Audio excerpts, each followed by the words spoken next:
Captain Sarah Mitchell had been the first woman to graduate Top Gun. She'd flown missions over Iraq and Afghanistan. Then she disappeared from the military overnight.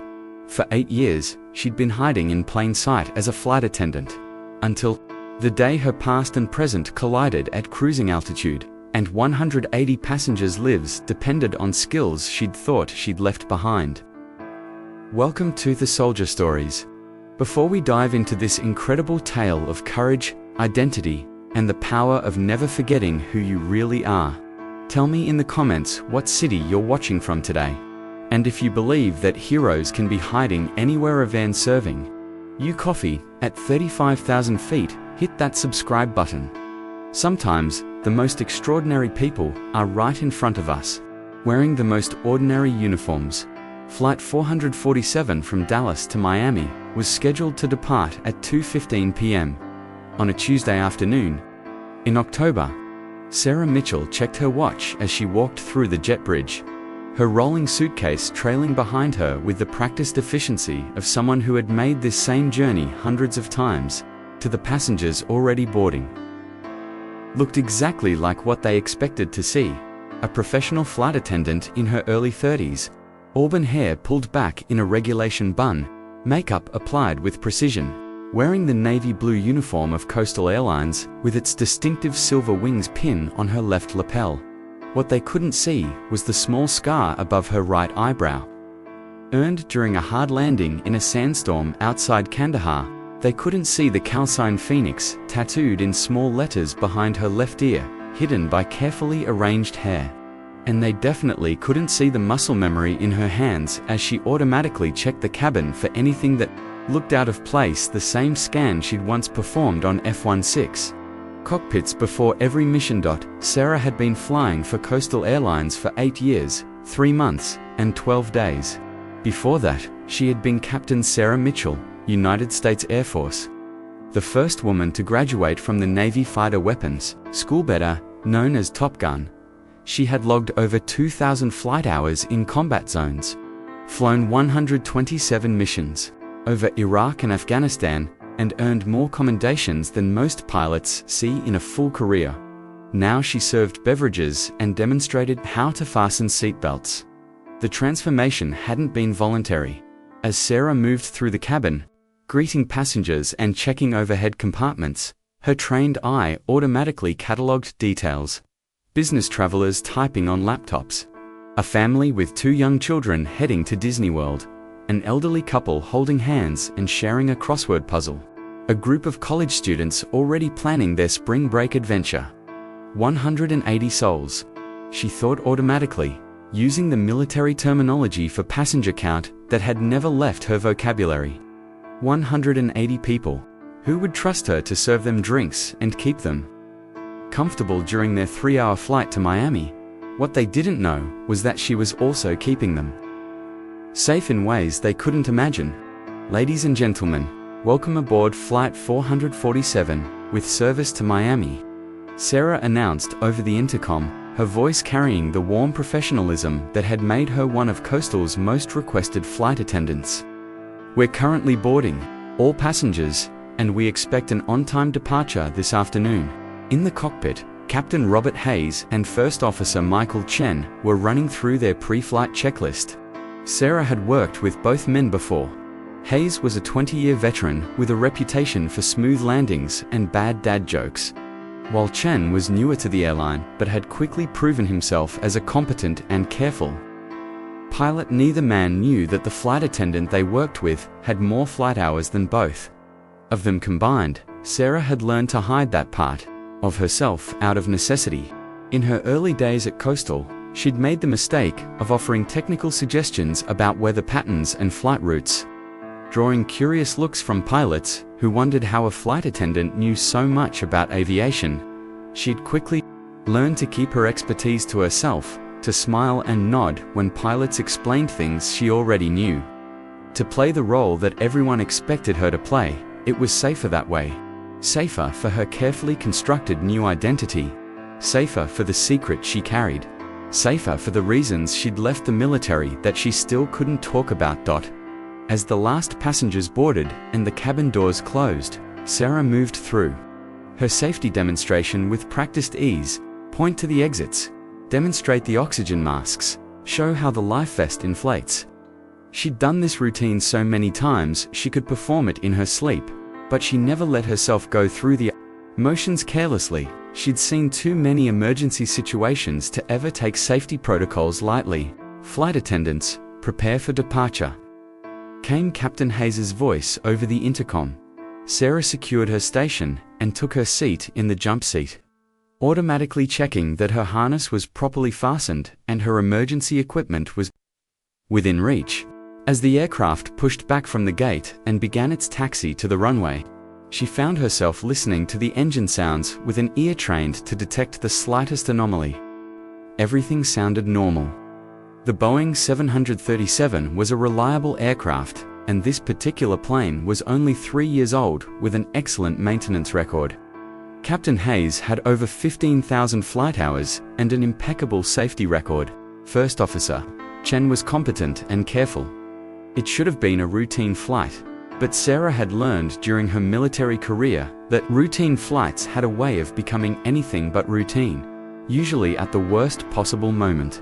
Flight 447 took off smoothly, climbing through the scattered clouds over Texas and settling into its cruising altitude of 35,000 feet.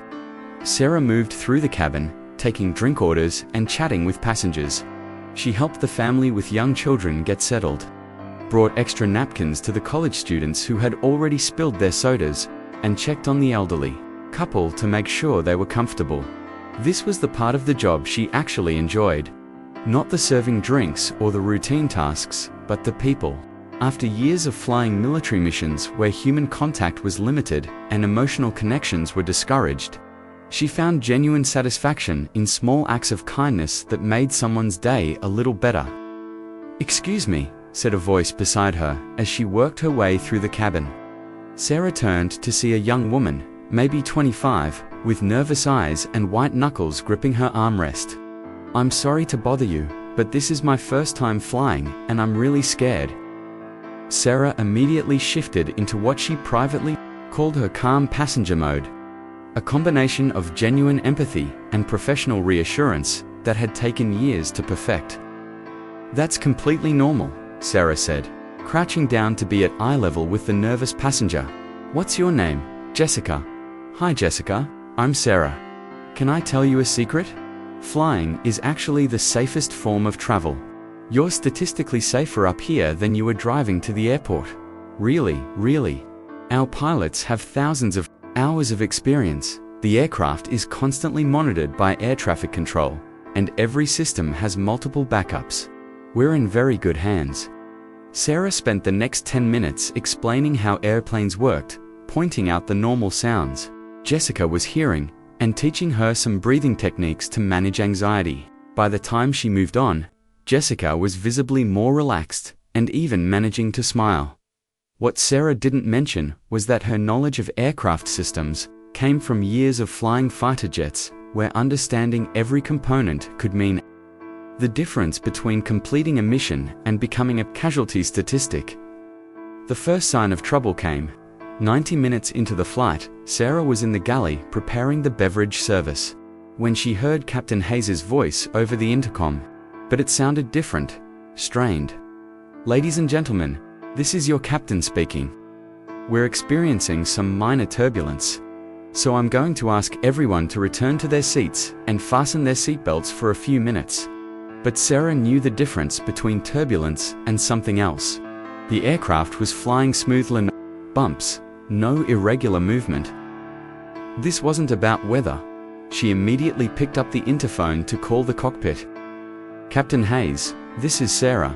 Do you need any assistance up there?" There was a pause that lasted too long.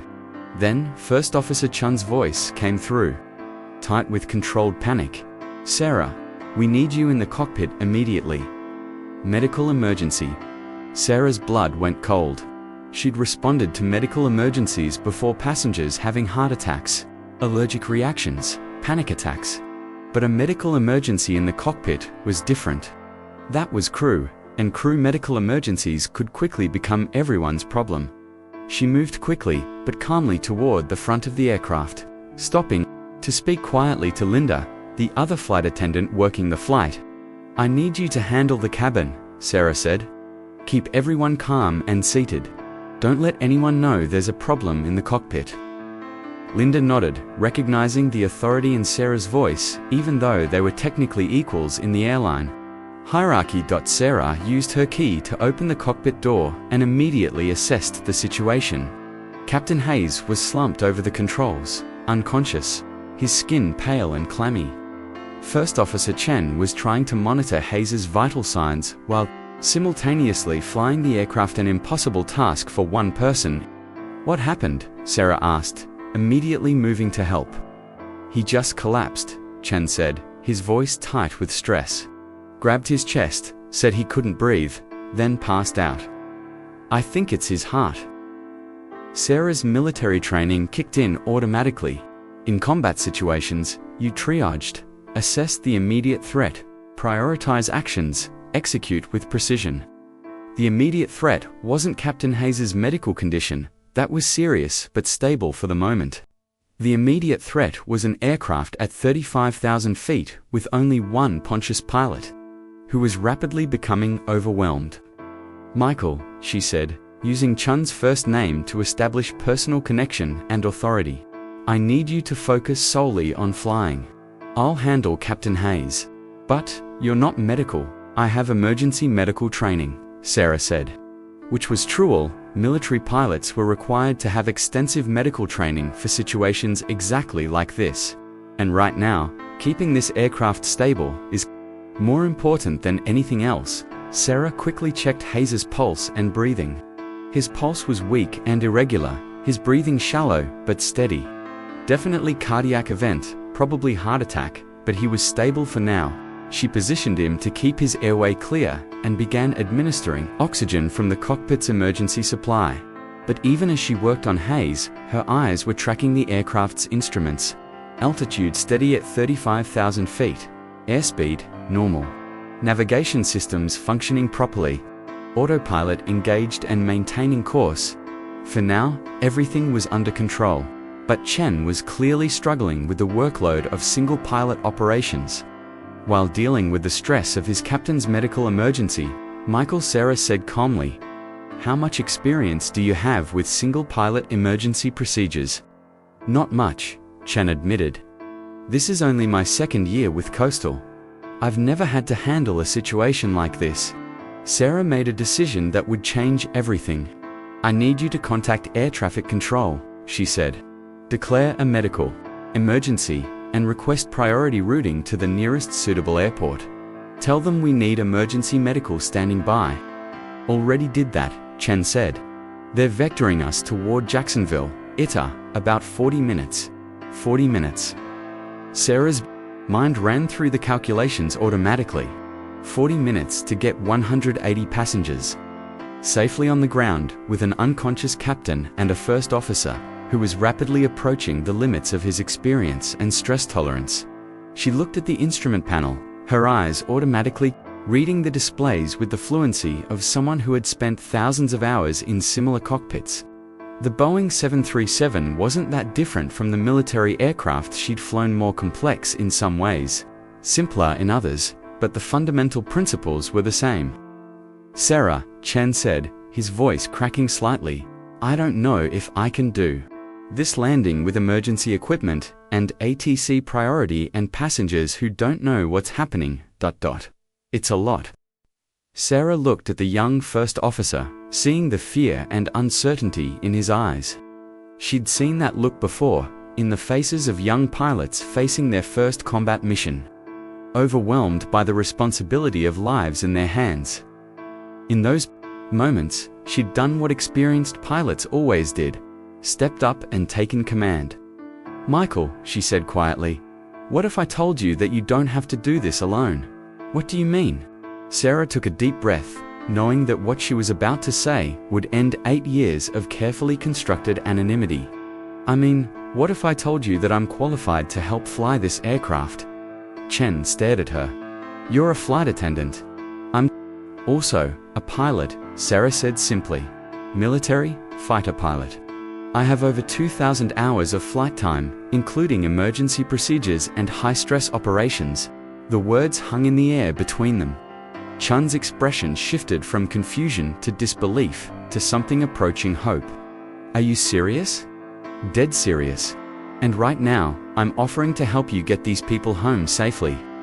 Chen looked at her for a long moment, then at the unconscious captain, then at the complex array of instruments and controls that he was struggling to manage alone. What do I need to do? First, slide over to the right seat, Sarah said, moving toward the captain's position.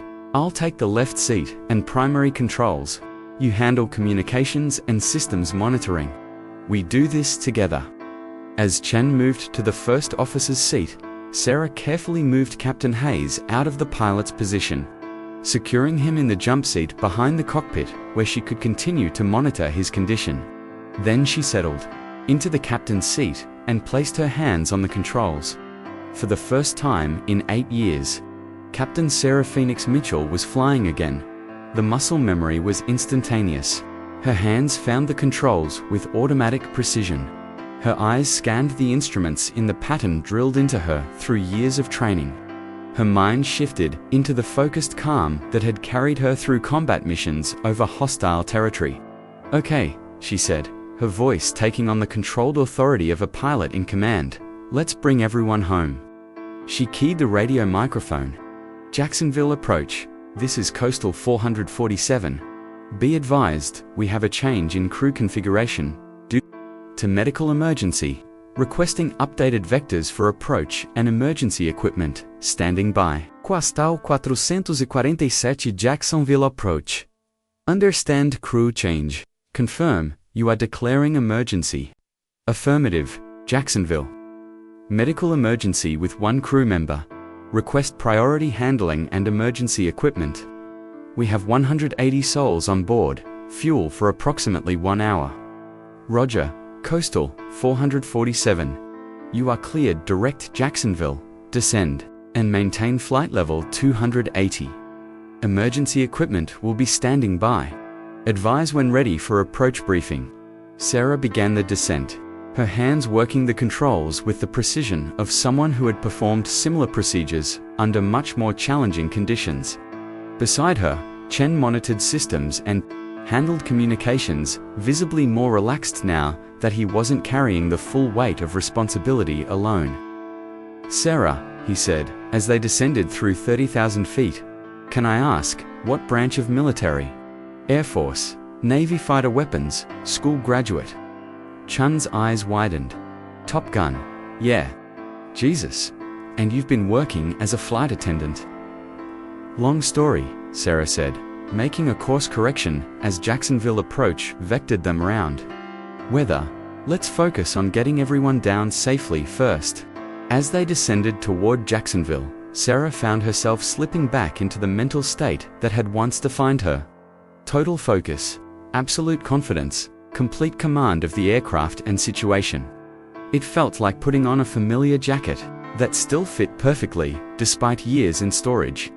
But she was also aware of the 180 passengers behind her who had no idea that their flight attendant was now flying the aircraft. She picked up the cabin interphone. Linda, this is Sarah. I need you to make an announcement to the passengers. What do you want me to say? Sarah thought carefully. The passengers needed to know something was happening, but panic would only make the situation more dangerous. Tell them we have a minor medical situation with one of the crew members, so we're making an unscheduled stop in Jacksonville as a precaution. Tell them it's nothing to worry about, just being extra careful. Don't mention anything about changes in the cockpit crew. Got it. A few minutes later, Linda's voice came over the cabin address system.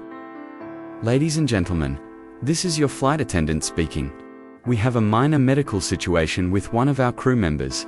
So as a precaution, we're going to make an unscheduled stop in Jacksonville. This is purely precautionary, and there's no cause for concern. We expect to be on the ground in about 20 minutes, and we'll have more information for you once we're at the gate. Sarah monitored the passenger reaction through the cockpit. Doors window. Some looked concerned, others seemed annoyed about the delay, but no one appeared to be panicking. Good. Coastal 447, Jacksonville approach. You are number 1 for approach. Winds 090 at 15. Visibility 10 miles. Ceiling 2,500 broken. Runway 10 right in sight. Sarah looked ahead and saw the runway lights of Jacksonville International Airport spread. Out in the distance, Coastal 447 has the field in sight. Request vectors for visual approach runway 10 right. Coastal 447, cleared visual approach runway 10 right. Contact tower 119.1. 119.1, good day. Sarah switched frequencies. Jacksonville Tower, Coastal 447 with you. Visual approach runway 10 right. Coastal 447, Jacksonville Tower, cleared to land runway 10 right. Emergency equipment is standing by. As they approached the runway, Sarah could see the flashing lights of ambulances and fire trucks positioned along the taxiway.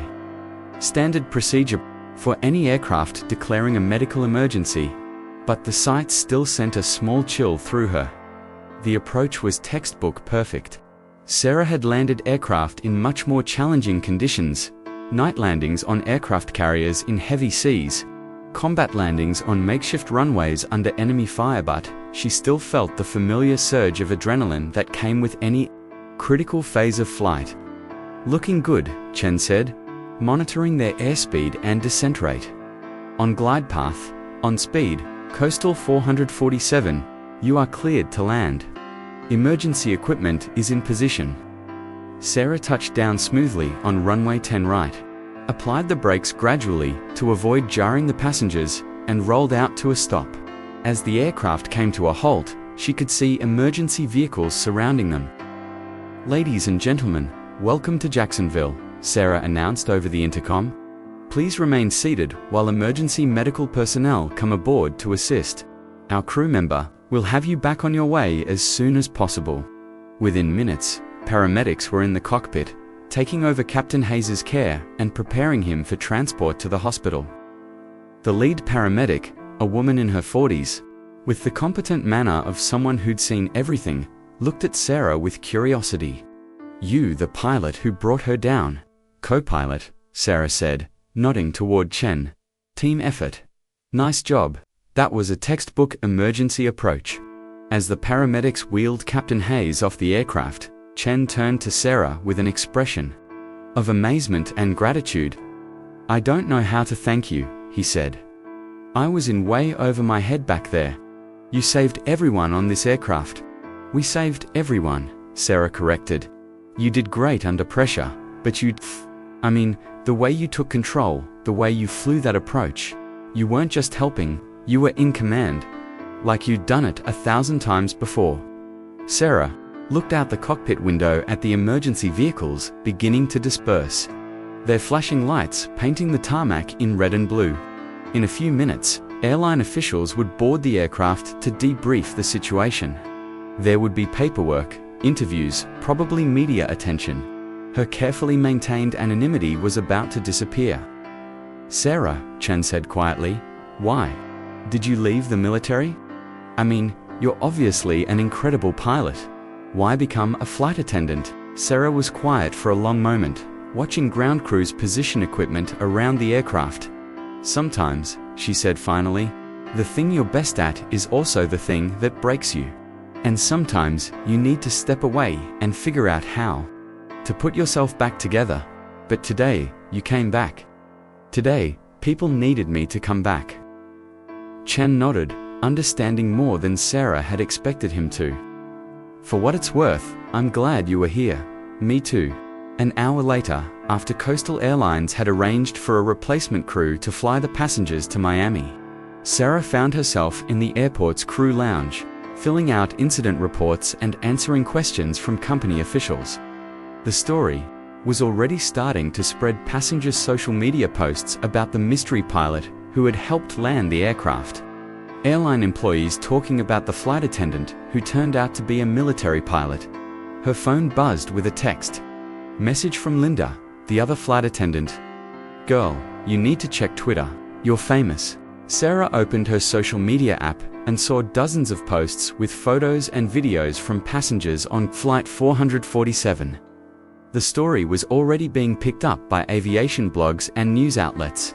Flight attendant reveals military pilot background during emergency landing. Her secret was out. Ms. Mitchell. A voice behind her made her turn. A woman in a business suit approached, extending her hand. I'm Rebecca Torres, Regional Operations Manager for Coastal Airlines.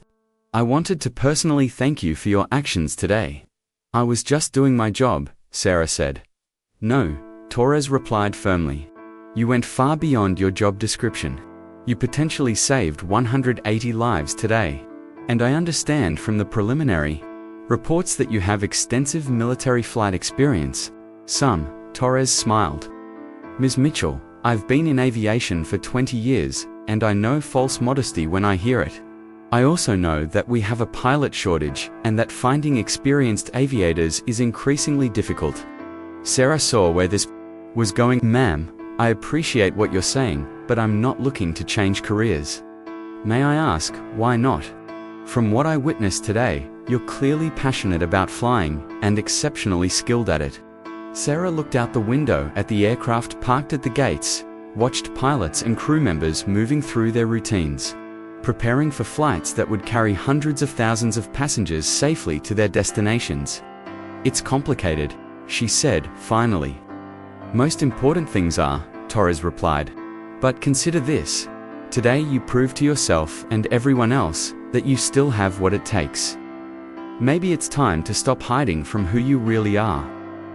That evening, Sarah sat in her hotel room in Jacksonville, scrolling through news coverage of the day's events. The story had been picked up by major news outlets, and her name, her real name, her military record, her Top Gun graduation was now public knowledge.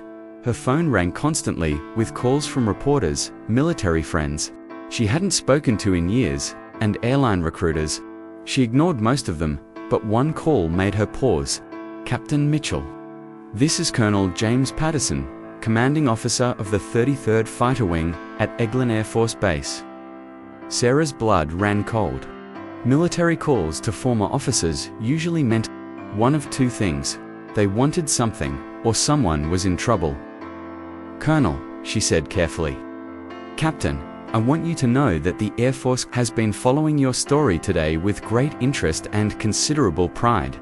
What you did on that aircraft was exemplary and reflects the highest traditions of military service. Thank you, sir. I also want you to know that if you're ever interested in returning to active duty, or even serving in a reserve capacity, there would be opportunities available. We need experienced pilots, and we need leaders who can perform under pressure. Sarah closed her eyes. The military was offering her a way back, a return to the world she'd left behind 8 years ago. Sir, I appreciate the offer, but I left the service for reasons that haven't changed. Captain, those reasons were investigated thoroughly, and you were completely exonerated. The incident in Afghanistan was not your fault. You saved lives that day, just like you saved lives today. The incident in Afghanistan, Sarah's stomach clenched, as memories she'd spent 8 years trying to suppress came flooding back. The mission that had gone wrong, the choice she'd had to make, the investigation and the media attention, and the way everything she'd worked for had suddenly felt tainted. Sir, with respect, the investigation's conclusions don't change what happened. No, they don't. Colonel Patterson agreed. But they do prove that you made the right decision under impossible circumstances, just like you did today. After she hung up, Sarah sat in the darkness of her hotel room, thinking about the day's events and the choices that lay ahead of her. For 8 years, she'd been running from her past, hiding from the responsibility and the pressure and the weight of other people's lives in her hands. But today, when it mattered, she'd stepped up. She'd remembered who she was beneath the flight attendant uniform and the carefully constructed anonymity. Her phone buzzed with a text message from Jessica. The nervous first-time flyer. I saw the news. Thank you for keeping us safe today. You're my hero. Then another message from the elderly couple. Dear Sarah, we wanted you to know how grateful we are for your service. both today and in the military. You are the kind of person that makes WA proud to be Americans.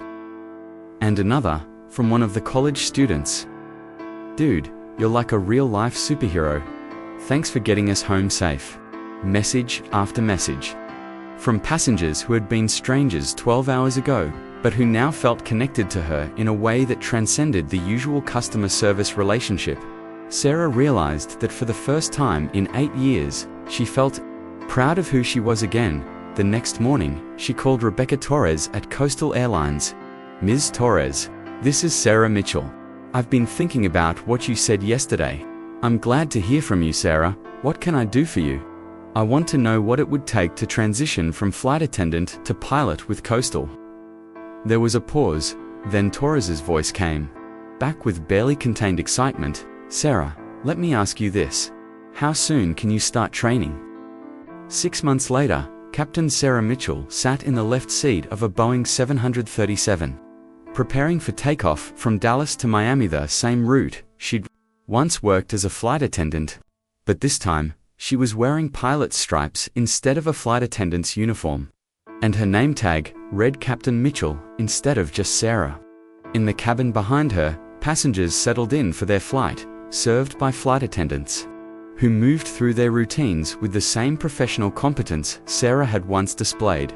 Some of the passengers probably remembered the story of Flight 447, but most were focused on their own journeys, trusting that the pilots would get them safely to their destination. First Officer Chen, now promoted after his excellent performance during the emergency, ran through the pre-flight checklist with the same meticulous attention to detail that had impressed Sarah during their crisis together. All systems nominal. Captain, he reported. Excellent. Request clearance for departure. Dallas ground, Coastal 447, ready for taxi. Coastal 447, taxi to runway 18, right via Alpha Bravo. As they taxied toward the runway, Sarah thought about the journey that had brought her back to this seat. The 8 years of hiding, the moment of crisis that had forced her to remember who she really was, and the difficult process of rebuilding her identity and her confidence. She thought about Captain Hayes, who had made a full recovery and returned to flying after 3 months of cardiac rehabilitation. He'd sent her a handwritten thank you note that she kept in her flight bag. Thank you for being exactly who we needed. Exactly when we needed you.